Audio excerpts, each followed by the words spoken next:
Dragons are one of the most popular pet lizards in the entire world, and they're alright, but you don't really want one. You want one of these instead.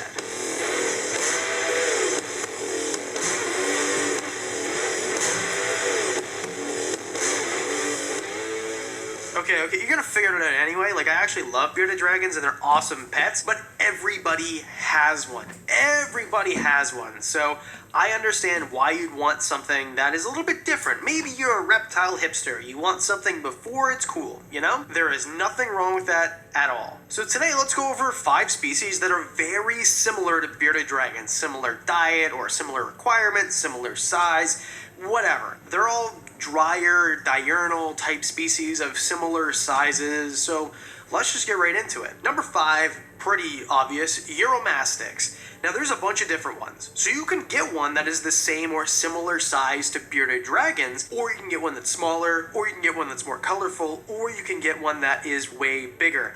Egyptian Uromastyx are going to be a lot bigger than any bearded dragon, and they come from not a similar area of the world at all, but similar requirements. They like it really hot, even hotter than bearded dragons. They like it really dry, and their diet does include a lot of salad. It also includes seeds though, which is weird, because what else eats seeds? So you can feed things like lentils to them along with salads, but they don't eat bugs at all. So a lot of the reason with some people who leave comments who have talked to, they don't want bearded dragons because they eat insects. And they don't want to feed a live prey item, even if it's just a bug. Just a bug, right? I understand. I get it. So instead they want something that's a vegetarian, but or herbivore is the right word, but they don't want an iguana or something like that. Well, Uromastyx kind of take the cake. They've got these toad-like heads and these really spiny tails. They're absolutely amazing. I personally love Uromastyx. And in terms of handleability, it's kind of hit and miss because there are definitely some Uromastyx that are very easy to handle and they're very handleable all the way around. And there's other ones that take a while to tame out, and it's just a little bit more difficult to tame them out for handling than bearded dragons in my experience. But no matter how you slice it, Uromastyx are pretty awesome. Number 4, Ackie monitors. Ackie monitor, this is kind of a stretch. Well, not really. They actually have an overlapping area of natural range in Australia. So they're from parts of the same part of the world for sure. So it's very similar type requirements in terms of heat and humidity, but you need a little bit more burrowing area for Ackies. You can give burrowing area, like what I'm talking about is depth of substrate. I just ate so many wings and now I can't think. Anyway, depth of substrate is what I'm saying. I mean, depth of substrate. Nice execution. You're doing terrific. Depth of substrate is what I'm trying to say. So, yes, bearded dragons will burrow if you give them the opportunity, but it is essential to have at least a foot or sometimes more, it depends on which care guide you read. Ackie monitors are amazing.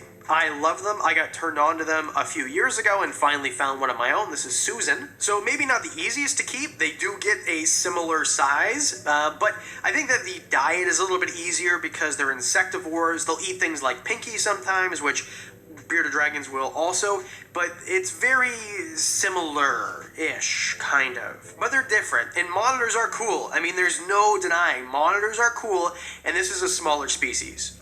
Asian water monitors are for not a lot of people, but a lot of people want them because they want a monitor. Well, maybe you should get something a little bit more reasonable, like an Ackie. They come in red and yellow and different colors, and anyway, I love them. I'm glad to have one. I think they're one of the coolest lizards in the entire world. Number 3, collared lizards. Collared lizards are interesting because I used to see them all over the place, and they're not that common anymore. They are beautiful. The coloration on them is insane. They can cohab well. They eat insects and sometimes lizards in the wild, but in your collection will be insects. They're pretty easy to keep. They don't need crazy humidity. They actually like it pretty dry in comparison. They like it pretty hot. And did I mention they're beautiful to look at? Now we'll take some points away because they're not the most handleable things in the world. So this is more of a display pet. Although some people can tame them out, I'm just saying it's a lot harder than with a bearded dragon. They're also a little bit smaller than bearded dragons, but they do cohab well, which bearded dragons usually don't. So there is a big difference here. I think this is probably the most different of the entire group. I think that this is something I would love to have just to watch. Like, this would be an amazing display animal if you had a big enclosure, even if it was a bioactive one, which are a little bit more difficult with arid setups. But they're not that uncommon, and they're really not that expensive. So overall, I think they're pretty amazing. I would recommend, of course, with any of these, if you want to get one, do your research. But did I mention how beautiful they are? Number 2, chuckwallas. We've been talking about them on this channel for a while. I talk about them semi-often, kind of often, regularly, semi-regularly. They're not a stranger to the channel is what I'm trying to say. I think they're cool. I've only really seen them in one reptile shop ever. It was cohabbed with a bearded dragon, which I don't recommend, but they have very similar requirements. If you can take care of a bearded dragon, you can take care of a chuckwalla. Now, they are different in terms of diet. Chuckwallas, which are from the southwest US, by the way, they like it very hot, very dry, similar to bearded dragons, but they don't eat insects. They are completely herbivores. So you can feed them things like Swiss chard, watercress, arugula, anyway, this is not a Karaguard.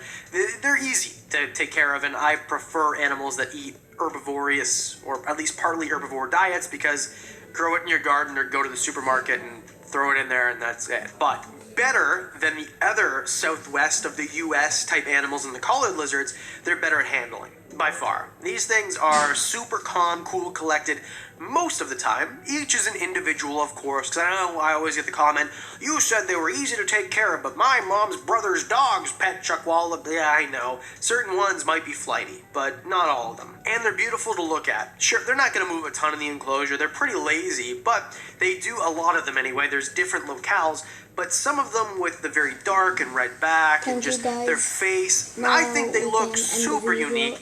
And in my opinion, they're one of my favorite animals to just look at. I think it'd be really cool to have an arid